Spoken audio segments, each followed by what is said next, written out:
Hey YouTube, Kira Qualia here, bringing you all my Cardfight Vanguard Overdress Blond Ezel Gold Paladin deck profile. This is the first of the many decks I'll be updating with the Clash of the Heroes booster set, or set DBT 11, for all of you going by set number. It's a really awesome deck that really does play homage to the Gold Paladin playstyle. This encounter deck uses all of the units that gathered under the Sword of Ezel in the original Cardfight Vanguard series. So those of you looking to play Gold Paladins in D format, this is definitely the deck for you. From cards like Bowmains to Gareth, they're all in this deck for you to use in a very similar playstyle of Ezel being able to fill up your Vanguard circles quite easily and then attack for added power pressure by just using the many different cards in our deck to fill up our rear guard circles more and more. So without further ado, let's go ahead and get started with the deck profile. So we'll go ahead and start off with the ride deck. Our starter is Crimson Lion Cub Kerf. If when this unit is rode upon, if you went second, draw a card. The standard starter for D format, our grade 1, is Knight of Elegant Skills Gareth.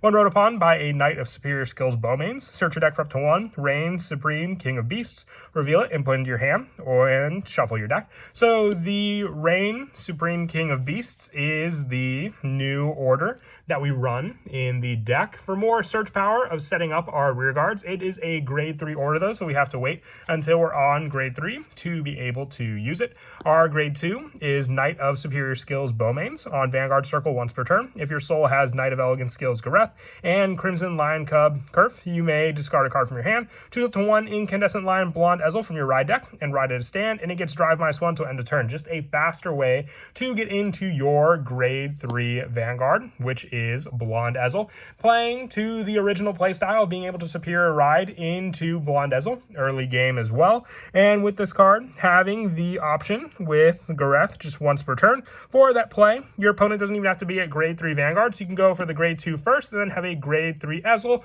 while your opponent is still on the grade 1. For the additional copies of Ezel, we're running 3 more copies with this card. You can only ride cards with Ezel in their card name. And on Vanguard Circle at the beginning of your ride phase, if you have 3 or less units, Soul Blast 1, look at the top 3 cards of your deck. Choose up to 1 of those cards and call it to an open rear guard and put the rest in the bottom of your deck in any order. So you have the rear guard power here. And on Vanguard, when this unit attacks a grade 3 or greater Vanguard, counter blast 1, look at the top 7 cards of your deck, choose up to 2 grade 3 or less units and cards from among them and call them to an open rear guard, and this unit gets plus 10,000 till end of turn, and then you shuffle the deck. So while you have the option for this card to call out cards onto the field with the first card ability, you miss out on all these cards with Bowmains, but you do have a grade 3 Vanguard to rely on, and then the option to then go into a Persona ride the next following turn. With this overall setup, you're locked into Ezel, but that's really not a problem at all with the deck either. For the other grade 2s that we run, we're running 3 copies of Knight of Superior Skill Bowmains, along with the 1 copy in the ride deck. On rearguard, when this unit attacks, if you have a Vanguard with Ezel in its card name, you may have this unit get plus 5 till end of battle. If you do at the end of the battle, put this unit on the bottom of your deck. So this helps with the option of Ezel's Vanguard when it attacks a grade 3 or greater Vanguard to then have the counter blast 1 and then choose up to 2 grade 3 or less units from among them and call them to open rear guards, because then you'll want that free open rear guard space for you to then call out another card, and that's what Bowmain's power does. It clears out the Vanguard circle for you then to be able to call this card out.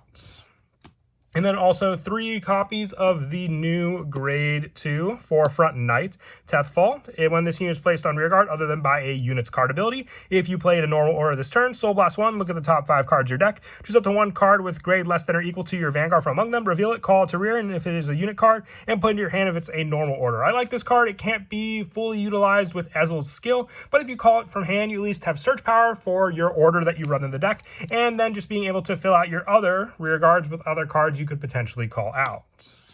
And also for the next grade 2 spot, this next card may be a little more difficult for people to get a hold of if you bought the Youth Perk trial deck or any of the festival booster. But for this spot, I have 4 Knights of Piercing Cadwalla. On rearguard at the end of battle, this unit attack to Vanguard. If you have 4 more units, Soul Blast 1, retire this unit and look at the top 3 cards of your deck. Choose up to 1 grade 2 or greater unit from among them, reveal it, put it into your hand, and shuffle your deck. If you do not reveal a card, draw a card. So what's great about Cadwalla is it clears up the front front row, rear guard circle for you to then have an open space for your Blond Ezel to get those multiple attacks. But if you don't have this card, you can run the Particle Lights Dragon. When this unit attacks a Vanguard, if you played a normal aura this turn, counter +1, draw a card, and it gets plus 5,000 to end of battle. While it doesn't clear the rear guard circles for your Ezel skill, it does provide draw power and pressure for you going up against your opponent. But I would recommend Cadwalla if you have the card to use. For the grade 1s, I run 4 copies of Silver Fang Witch.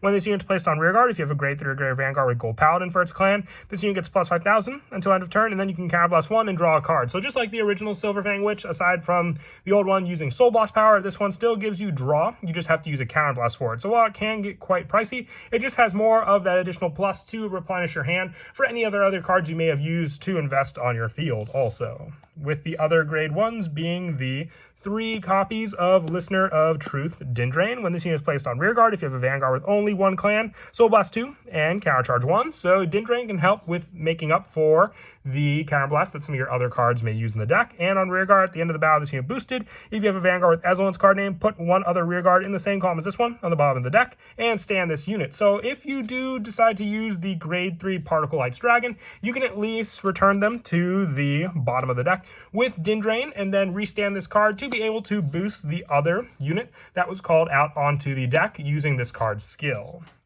And then also the 2 copies of Knight of Elegant Skills Gareth. When this unit is rode upon by Knight of Superior Skills Bowmains, you have that additional search power for the Vanguard one, but on rearguard during your turn, if you have a Vanguard with Ezel in its card name, it gets plus 2,000 power. So you can either run Gareth, I like it for the 10k boost it provides, or you can put in a 4th copy of Listener of Truth Dindrain, and then for the 2nd copy, fill in the final spot with the Forefront Knight as that 4th copy to run in the deck. Also for this spot, it's player preference if you wanted to do so though. And then also for the last of the grade 1s, the 4 copies of Aegis Mare Dragon. For the Sentinel choice, if you wanted to run Elementary Sanctitude, you could always fill in one of these spots for the Sentinel slot to run in the deck. And for our order that we run, the 4 copies of Reign Supreme, King of Beasts. It doesn't require a Counterblast, which I really like about this order. You play it with a Vanguard, and if you have a Vanguard with Ezel in its card name, and then also look at the top 7 cards of your deck, choose up to 1 grade 3 or less unit from among them, call it to rear, and it gets plus 5,000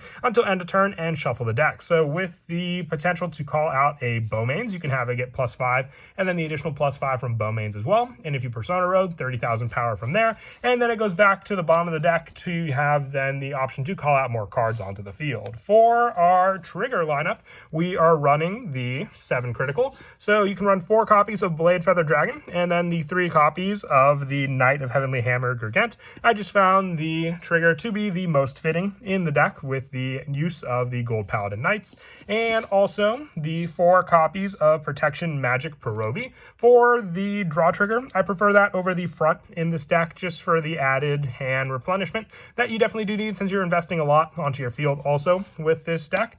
And for the heals, the 2 copies of the Circulating Sorceress, the 1 copy of Invigorate Sage, and the 1 Tier Sorceress just for the added trigger options. With our over trigger being the Martinoa, I thought about running the Flame Cray Elemental trigger that we got from the Festival Booster, but it's player preference if you want that additional option to call rearguards for the multiple attacks that this deck can do.